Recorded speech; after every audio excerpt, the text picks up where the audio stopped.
Hey, everyone. Welcome back to Podcast and Chill on the Learn English podcast channel. I'm Leo. And I'm Gwen. It's great to have you with us again. Today, we're talking about something that affects a lot of us in everyday life. Yep, we're going to answer a question that many people have been thinking about. What's that question, Leo? Are you a toxic person? I've seen that question a lot on the internet lately. A toxic person is someone who often makes others feel bad, sad, or stressed. So, how can we tell if we're being toxic or if someone around us is? That's exactly what we'll talk about today. Stay with us to find out if there's a toxic person in your life, or if it might be you.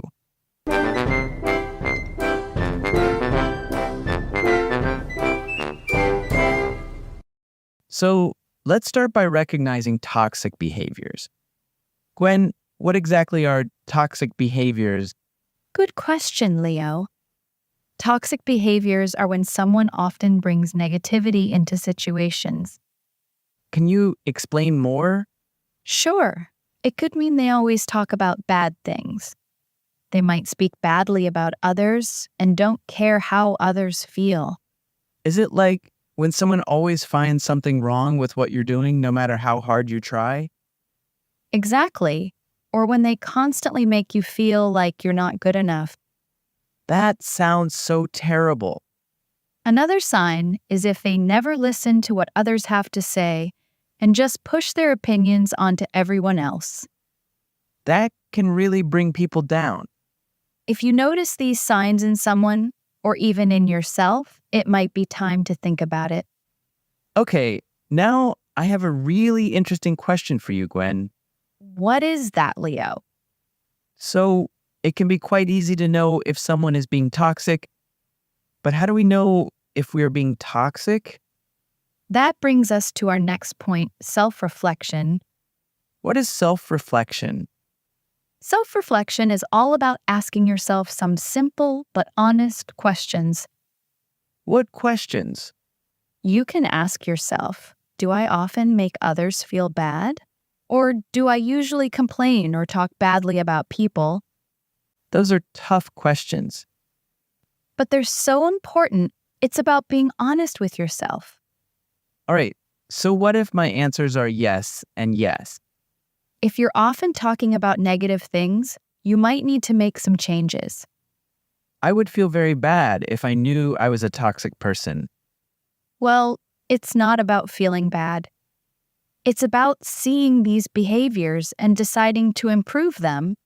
Everyone has bad days, but if it's happening all the time, it's worth thinking about, right? Exactly, Leo.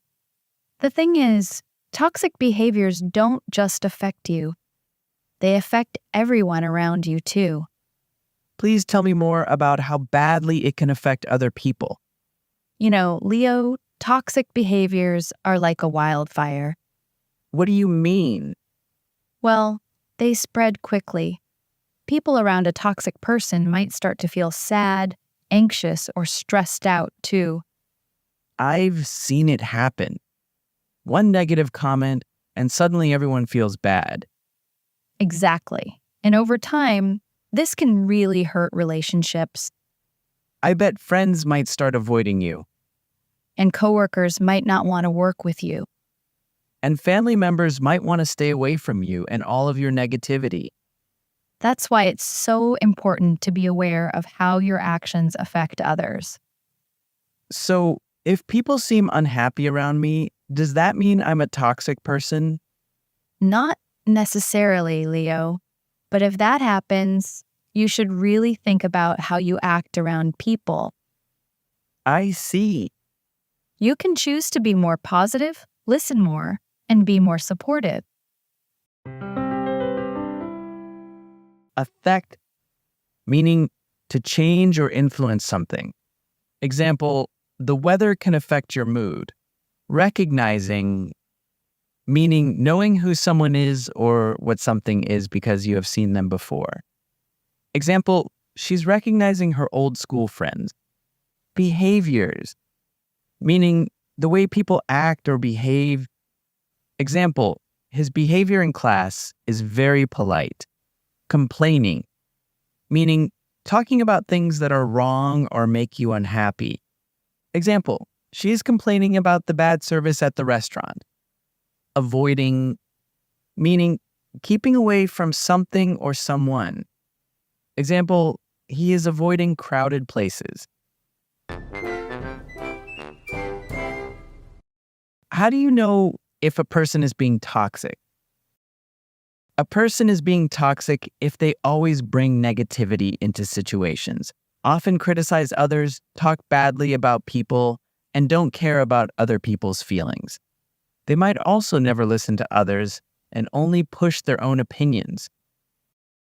Why does Gwen compare toxic behaviors to a wildfire? Gwen compares toxic behaviors to a wildfire because both spread quickly and can have a big negative impact.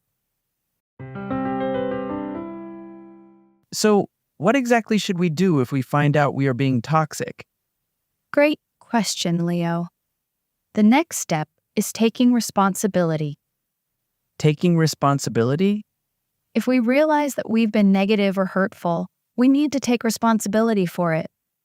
So, I have to admit, I made mistakes. That would be hard. Actually, it's a sign of strength. If you've hurt someone, the best thing you can do is to take responsibility and apologize. How can it help, though? It shows that you care about the other person's feelings and that you're willing to make things right. Seems like a sincere apology can go a long way. And remember, it's not just about saying sorry. It's also about making a real effort to change. Got it? The apology doesn't mean much if we keep making the same mistakes, right? Right. And this brings us to our next point, practicing empathy. What is that? It means putting yourself in someone else's shoes. All right, Gwen. This actually sounds challenging. You should ask yourself, how would I feel if someone said or did this to me? And then, When you start thinking about how others feel, you're less likely to be negative or hurtful. empathy is such a powerful tool. But how can I show my empathy? Well, it's very simple. Just listening can make a huge difference. Just listening? Yes, Leo, just listening. But I've always listened to others. The point is to listen without interrupting. You mean no interrupting? Exactly. It shows that you respect the other person's thoughts and feelings. When I understand where people are coming from, it's easier to be more kind. Correct. So keep that in mind. But Gwen, listening feels quite passive. Are there any ways to show empathy more actively? Certainly. That leads us to our final point for today, making small, positive changes. How can I make positive changes? You can start with little things that can make a big difference, For example, like saying thank you more often or giving a genuine compliment. you're right. They're small gestures, but they can definitely brighten someone's day. Positive words have a powerful effect. So instead of using them to hurt people, let's use them to make others feel better. What else can I do? Well, let's try to focus on the positive side of things. Even on my bad days? Would you be surprised if I said changing your mindset can make you a happier person? Really? Really, when you change yourself for the better, both you and others benefit. It sounds like a win-win to me. Exactly. Well, now I feel much better if I happen to be a toxic person. Hey, I don't think you're toxic at all, Leo. But remember, nobody's perfect. We all have our ups and downs. The important thing is we're trying to be better. You're so kind, Gwen. Thank you. Responsibility, meaning a duty or job you are expected to do. Example, It is your responsibility to finish your homework. Apologize, meaning to say sorry for something you did wrong. Example, he apologized for being late to the meeting. Respect, meaning to show care and consideration for someone or something. Example, you should respect your teacher's rules.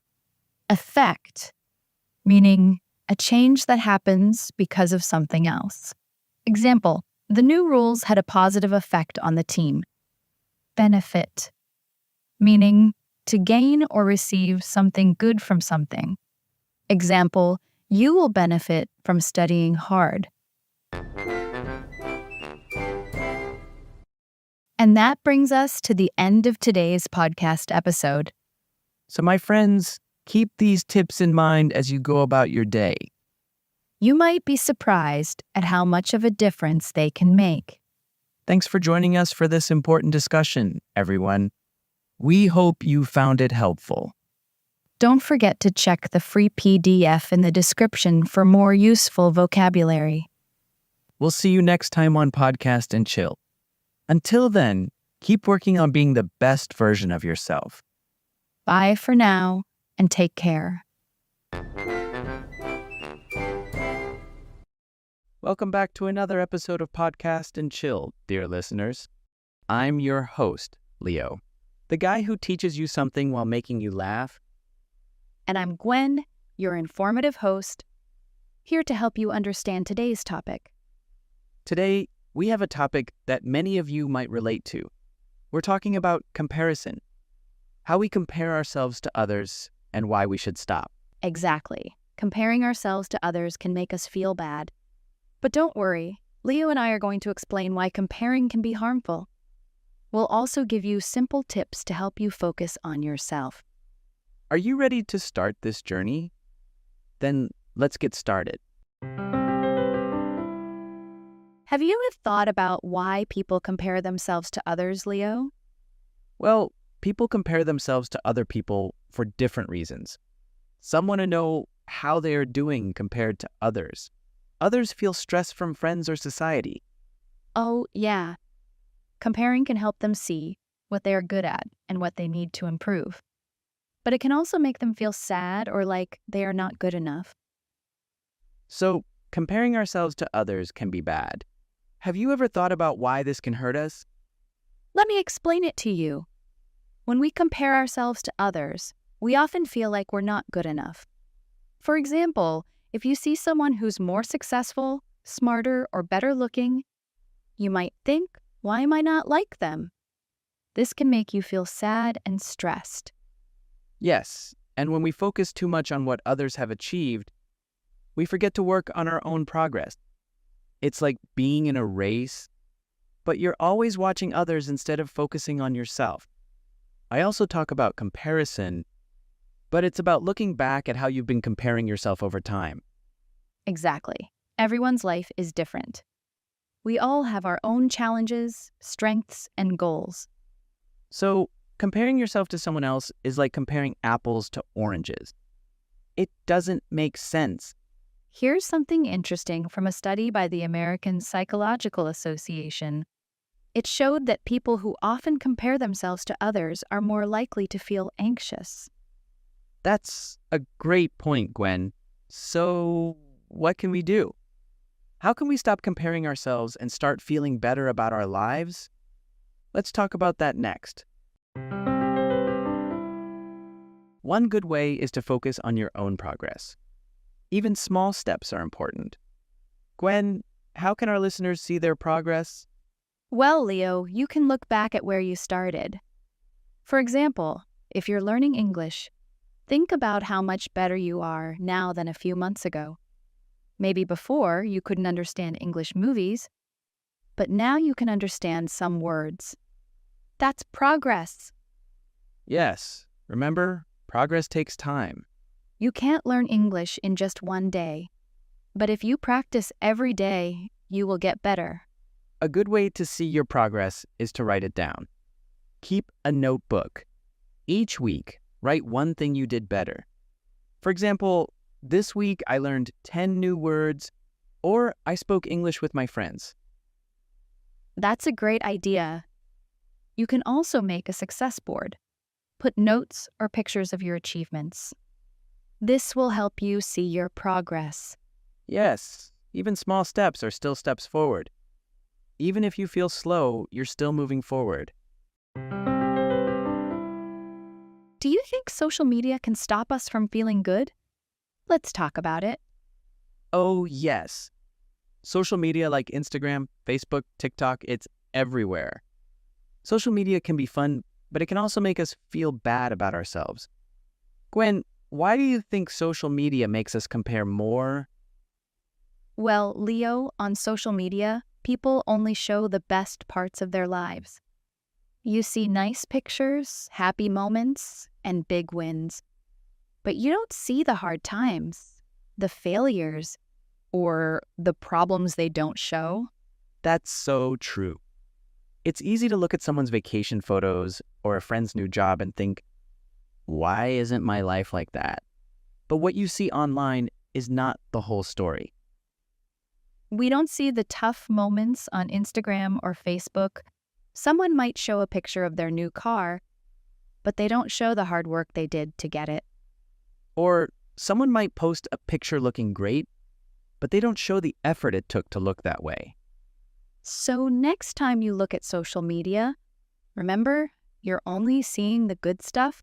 Instead of comparing, think about what you're doing well.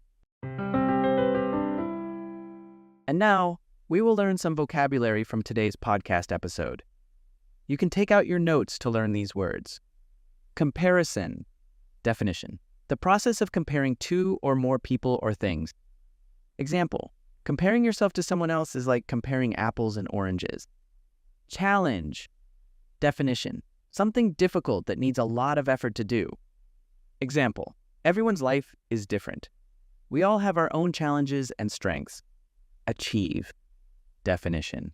To reach a goal or complete something important. Example. When we pay too much attention to what others have achieved, we forget to focus on our own progress. Strength.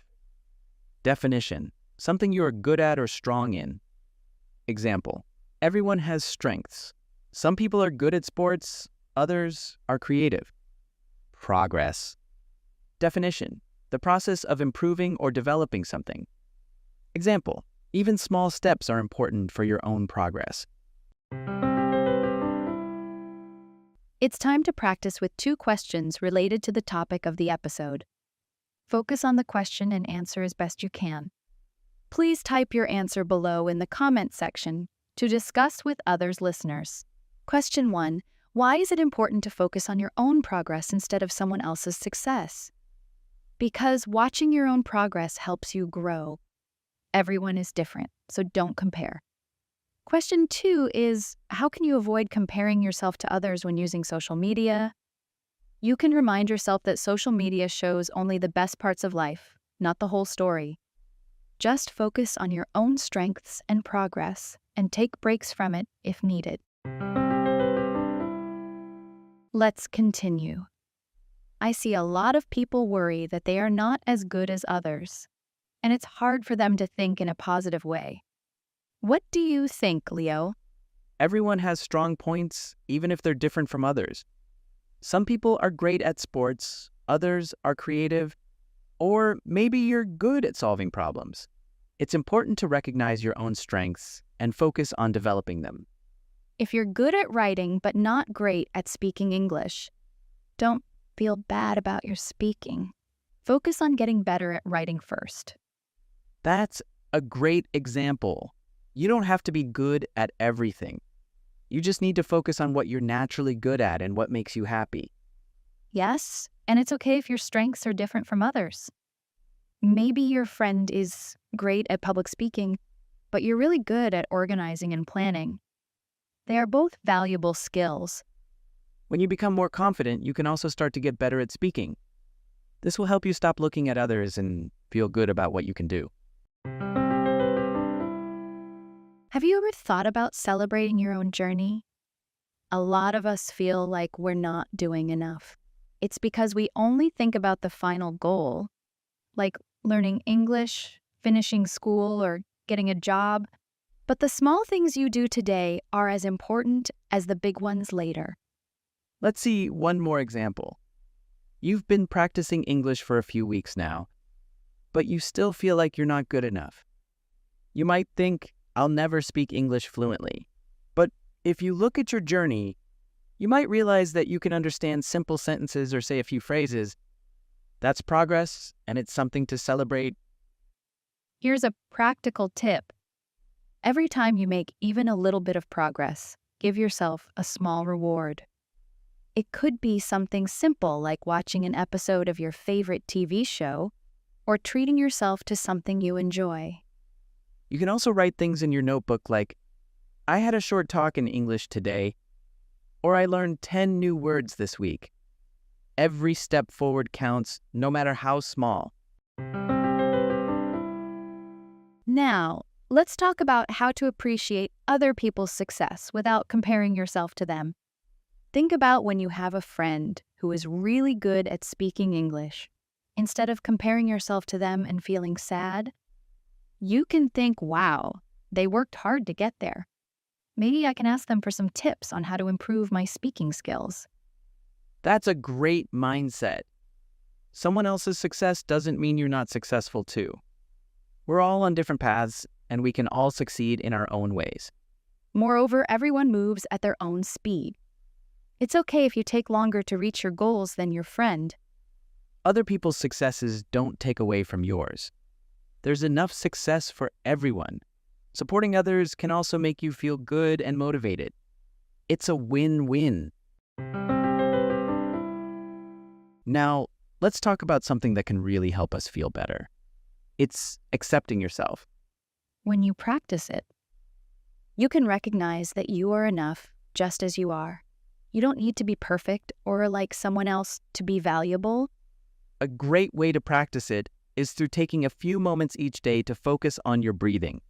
This can help you let go of negative feelings and focus on the present. Yes, studies show that it can reduce stress and improve mental health. When you accept yourself, you stop comparing and feel happier. So remember, you don't have to be like anyone else. You are enough, and your journey is unique. Valuable. Definition. Something that is important or useful. Example. Both public speaking and organizing are valuable skills. Celebrate. Definition. To show happiness for something good that has happened. Example. You should celebrate your own journey and achievements. Mindset. Definition. The way you think about something. Example. Having a positive mindset can help you appreciate your own progress. Path. Definition. An action or a direction in life that a person chooses to follow. Example. We can all succeed in our own paths. Unique. Definition. Being the only one of its kind. Example. Everyone's journey is unique. Let's continue practicing with the next two questions. What is meant by strong points? Can you give an example? Strong points are the skills or traits that someone is really good at. For example, being good at writing or being a great leader. What does the podcast say about the importance of supporting others? Helping others makes a positive space where people want to work together. It helps build friendships and makes everyone feel important. So, it is the end of our discussion today. Remember, stop comparing yourself, focus on your own progress, and celebrate your journey. You're doing great. Thank you, everyone, for listening. We hope this episode helped you learn some new English phrases, as well as some useful tips for your life. And if you have any questions or topics you'd like us to explore, send us a message. Don't forget to subscribe and share this podcast with your friends. See you next time. Hello, everyone. Welcome back to Podcast and Chill on the Learn English podcast channel. I'm Leo, and as always, I'm here with Gwen, who always keeps things real and focused. Hi, everyone. It's great to have you back with us. So, Gwen, today we're talking about something really important. time. That's right, Leo. Our topic today is don't waste your time. You're never young forever. Time is one of the most precious things we have. Once it's gone, we can't get it back, and that's why it's so important to make the most of it. Exactly, Leo. Think about how quickly the years pass by. It feels like just yesterday we were celebrating New Year's, and now we're already halfway through the year. It's so true, Gwen. Sometimes we get so caught up in our daily routines and distractions that we forget how valuable each moment really is. And that's why today we're going to dive deep into why we should never take time for granted. We'll talk about how to recognize the value of time and why it's crucial to spend it wisely. We'll also explore how to find purpose in our daily lives, because when you have a clear purpose, it's easier to make the most of your time. And let's not forget about those pesky distractions that steal our time without us even noticing. We'll discuss how to identify and eliminate those distractions. Right. Gwen, we're also going to talk about living in the present moment, truly enjoying life as it happens, instead of always worrying about the past or the future. And as always, we've got some practical tips and advice to help you start making the most of your time today. So, if you've ever felt like time is slipping away, or if you want to make your days more meaningful, this episode is for you. And don't forget to check out the free PDF in the description below for more tips and exercises to help you make the most of your time. Let's get started.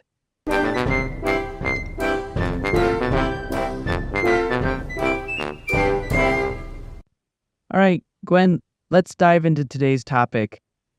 Why do you think it's so important not to waste time? Well, Leo, time is something we can never get back once it's gone. It's one of the few things in life that, no matter how hard you try, you can't buy or recover. And when you think about it, time is really the most valuable thing we have. Unlike money or things, which can be replaced, time keeps moving forward, whether we use it well or not. That's why today, we're going to talk about why it's important to make the most of our time. There's actually a study from Harvard University that found people who manage their time well tend to feel happier and more satisfied with their lives. It's not just about being productive, but about feeling in control of your own time. That makes sense, Gwen. It's like when you finish a productive day, you feel a sense of accomplishment, like you've really made the most of your time. And yet, so many of us struggle with time management. Whether it's getting caught up in distractions or simply procrastinating, we often find ourselves wondering where all the time went. That's why it's so important to recognize the value of time and take active steps to manage it better. This brings us to our first key point, the value of time. Time is often something we take for granted, but it's the one thing we can never get back once it's gone. Every moment offers a new opportunity, whether it's to learn, connect with others, or simply enjoy life. That's so true, Gwen. And the older we get, the more we realize how fast time flies. It's not just about making the most of our time, but also about being present in the moment and appreciating what we have right now. And that's where finding purpose in our daily lives becomes so important.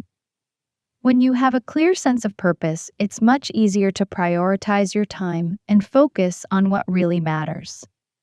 Whether it's pursuing a career, building relationships, or working on personal growth, having a purpose gives direction to our lives. And when we talk about finding purpose, it's also about being mindful of the distractions that can easily pull us away from what's important. Distractions are everywhere these days, from social media to endless notifications on our phones. If we're not careful, we can waste hours without even realizing it. That's so true, Leo. And it's not just about the obvious distractions. Sometimes it's our own habits of delay or saying yes to things that don't fit with our goals. Which is why learning to manage distractions is a crucial skill. We'll share some strategies on how to stay focused and ensure you're spending your time on what really matters. And finally, we'll discuss the importance of living in the present moment. So often, we spend our time worrying about what's happened in the past or stressing about what might happen in the future. But the truth is, the only moment we truly have is right now. That's right, Gwen. Living in the present doesn't mean ignoring the future, but it's about fully experiencing life as it unfolds, appreciating the small moments that make life rich and meaningful. We'll explore some practical tips on how to be more present in your everyday life and how this simple shift in perspective can lead to greater happiness and fulfillment. So, stay with us because we have a lot of valuable insights to share that could help you make the most of your time and live a more meaningful life. Now that we've talked about the importance of time, let's go over some vocabulary that can help you better understand today's topic.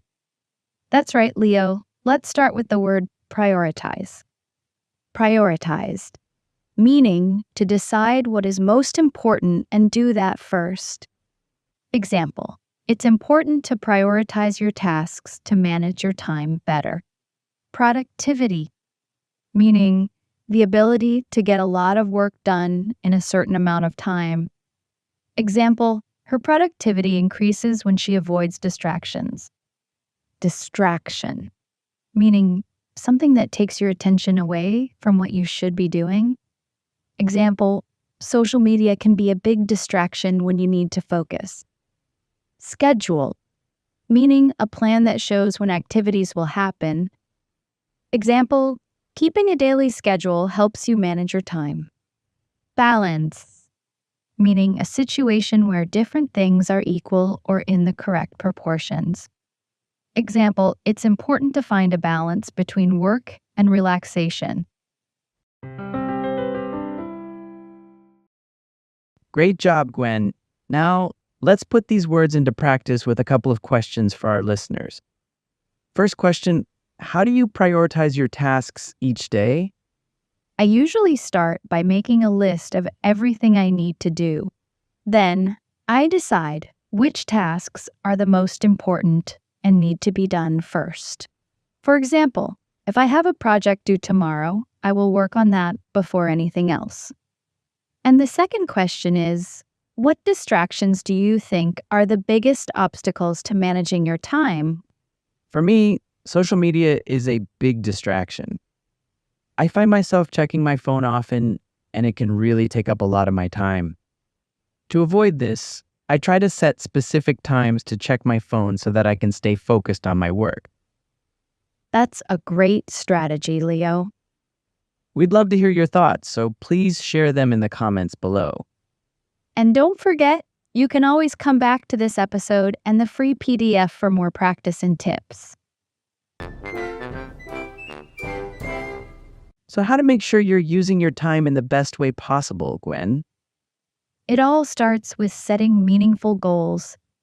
When you have clear goals, it's easier to know what you need to focus on. For example, let's say your goal is to learn English. You can set smaller goals like studying for 30 minutes each day or practicing with a friend. This approach not only makes your goal more manageable, but it also helps you stay motivated because you can see your progress. And remember, it's important to set goals that are realistic and achievable.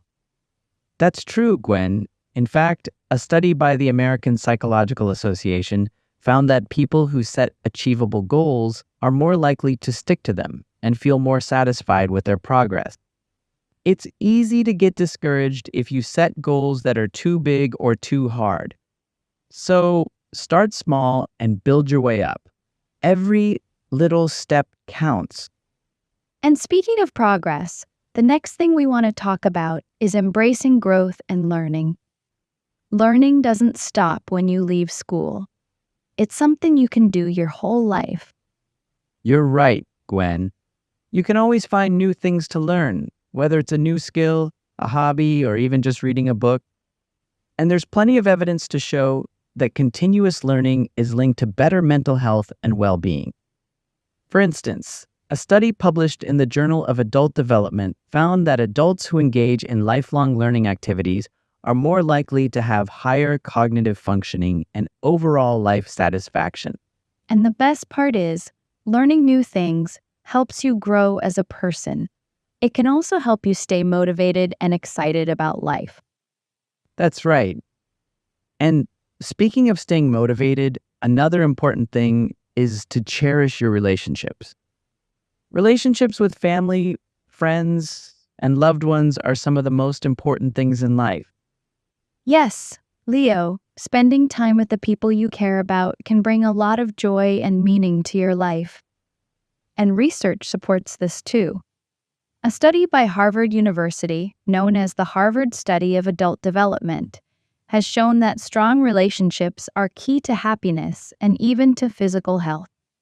The study, which has been running for over 80 years, found that people with strong relationships tend to live longer, healthier lives. So, make sure you're taking time to connect with those who matter most to you. And remember, it's not just about quantity, but quality time. So, to sum up, set meaningful goals, keep learning and growing, and cherish your relationships. Doing these things will help you use your time wisely and live a fulfilling life. Welcome back, everyone. Now that we've talked about how to use your time wisely, let's go over some important vocabulary that we discussed earlier. That's right, Leo. These words can help you better understand and apply the ideas we talked about today. The first word is goal. A goal is something you want to achieve or do in the future. For example, her goal is to learn English by the end of the year. The second word is motivation. Motivation is the reason or reasons for doing something. It's what makes you want to do something. For example, he found motivation to study harder after seeing his exam results. Next, we have growth. Growth means the process of developing or improving over time. For example, learning a new skill can lead to personal growth. The fourth word is relationship. A relationship is the way in which two or more people are connected or how they interact with each other. For example, she values her relationship with her family and friends. Finally, we have learning. Learning is the process of gaining knowledge or skills by studying, practicing, or being taught. For example, learning is a lifelong journey that never ends. Now, let's see how our listeners can use these words in their daily lives. First question, what is one personal goal you have, and how do you plan to achieve it? My personal goal is to improve my English. I plan to achieve it by studying for 30 minutes every day, practicing with a language partner, and watching English videos to improve my listening skills. Second question, how do you stay motivated when working towards your goals? I stay motivated by setting small, achievable goals and celebrating my progress. I also remind myself why I started and focus on how much I've already accomplished. We'd love to hear your answers, so please share them in the comments below. And remember, you can always come back to this episode in the free PDF for more practice and tips. We hope you enjoyed today's episode and found it helpful. We've covered a lot of important ideas about how to use your time wisely, set meaningful goals, and cherish your relationships. Now, we'd love to hear your thoughts. What's one thing you're going to start doing differently after listening to this episode? Please share your ideas in the comments below. And remember, there's a free PDF with all the tips and vocabulary from today's episode in the description, so make sure to check it out. We're always here to help you on your journey to learn English. So if you have any questions or need more tips, feel free to ask in the comments or reach out to us on social media. Thank you so much for joining us today on Podcast and Chill. We'll be back soon with another episode. So make sure you subscribe and stay tuned. Until next time, take care and keep making the most of every moment. Goodbye, everyone.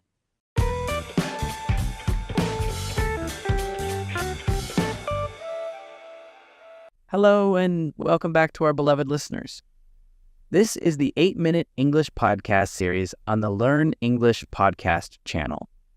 I'm your host, Nathan, and it's a pleasure to have you with us again.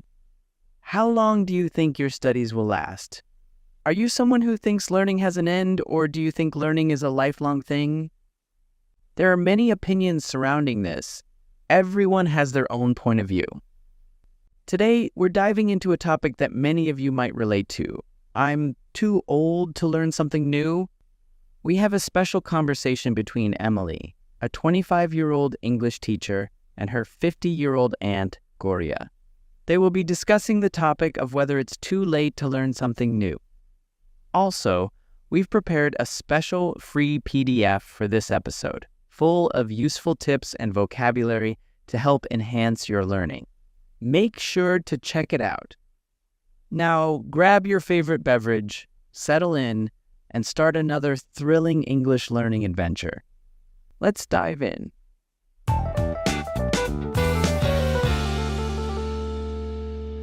I'm glad you joined my English course. You know, learning at this age is very wonderful and worthy. I'm also very happy to study with you. There are a lot of new things that I haven't tried before. There are some ideas saying that only young people can learn new things. What do you think about it? I used to think that way, but now I don't believe it at all. When I decided to learn English, I was worried about my age. I also used to be afraid of people looking at me negatively. But when I saw a video on TV about the education of older people, I got motivated again. What benefits have you experienced from learning something new at your age? Learning English keeps my mind active, which is very important as we get older. I also felt more socially connected, meeting new friends in my classes. It's a great way to stay engaged and feel happy. That's wonderful to hear.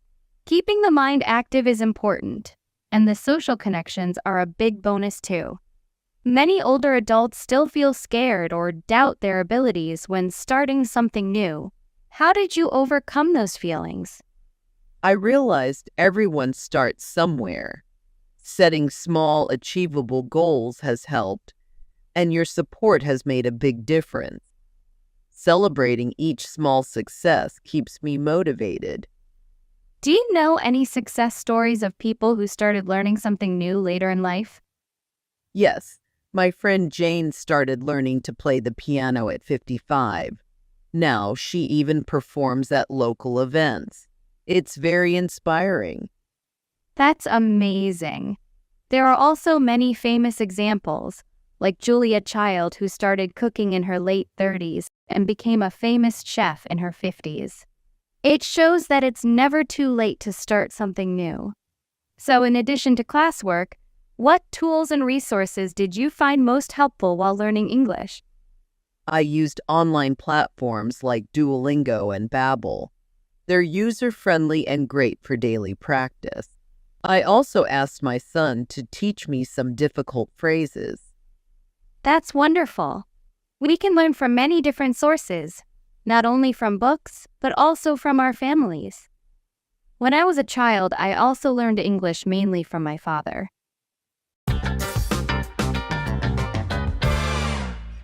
Let's talk about some important vocabulary related to our topic. The first word is worthy. It means being suitable to receive a good thing. Emily said that who is learning at an old age is very valuable and worthy of respect. Then we have motivate. It means to make someone want to do something well. Aunt Gloria got motivated again after watching a video on TV about the education of older people. Let's take a look at overcome. This word means to deal with something. Setting small, achievable goals are ways that Aunt Gloria uses to overcome bad feelings. What about perform? It means to entertain people by dancing, singing, acting, or playing music. Aunt Gloria got inspired by her friend because she learned to play piano and performed at local events at 55. The last word is user-friendly. It's being simple for people to use. Some online apps are user-friendly for Aunt Gloria to use. Let's listen to Emily and Gloria's talk again, and this time, try to identify these words.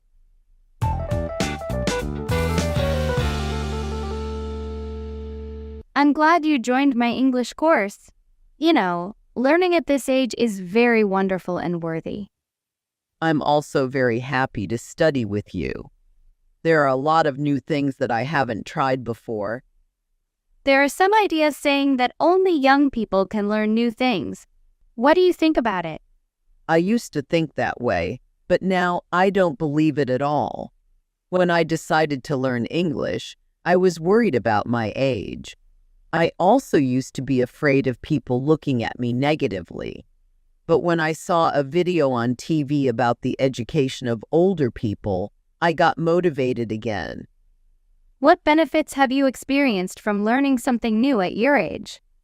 Learning English keeps my mind active, which is very important as we get older. I also felt more socially connected, meeting new friends in my classes. It's a great way to stay engaged and feel happy.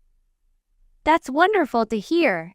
Keeping the mind active is important, and the social connections are a big bonus too. Many older adults still feel scared or doubt their abilities when starting something new.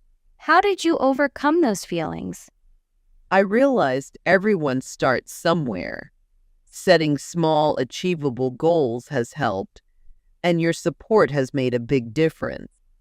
Celebrating each small success keeps me motivated. Do you know any success stories of people who started learning something new later in life? Yes, my friend Jane started learning to play the piano at 55. Now she even performs at local events. It's very inspiring. That's amazing. There are also many famous examples, like Julia Child, who started cooking in her late 30s and became a famous chef in her 50s. It shows that it's never too late to start something new. So in addition to classwork, what tools and resources did you find most helpful while learning English? I used online platforms like Duolingo and Babbel. They're user-friendly and great for daily practice. I also asked my son to teach me some difficult phrases. That's wonderful.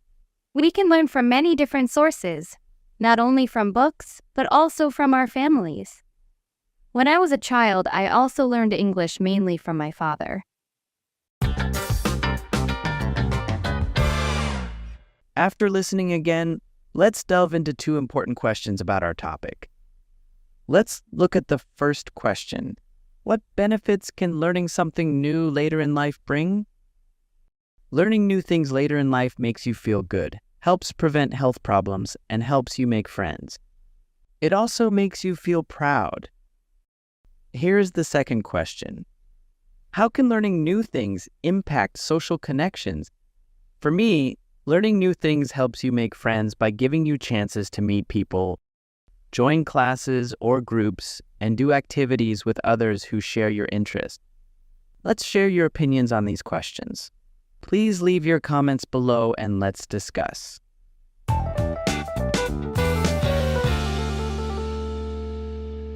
We just heard an inspiring story about learning from Emily and Aunt Gloria. It's never too late to learn something new. Surrounding yourself with positive influences is also important. Keep pushing yourself. Enjoy the journey of learning as well as stay curious and keep exploring. Age should never be a barrier to learning. And remember, every small step counts. Celebrate your progress and stay motivated. Don't forget to subscribe to our podcast for more inspiring stories and tips. Thanks for tuning in. Stay healthy until the next time we meet. Goodbye and see you again.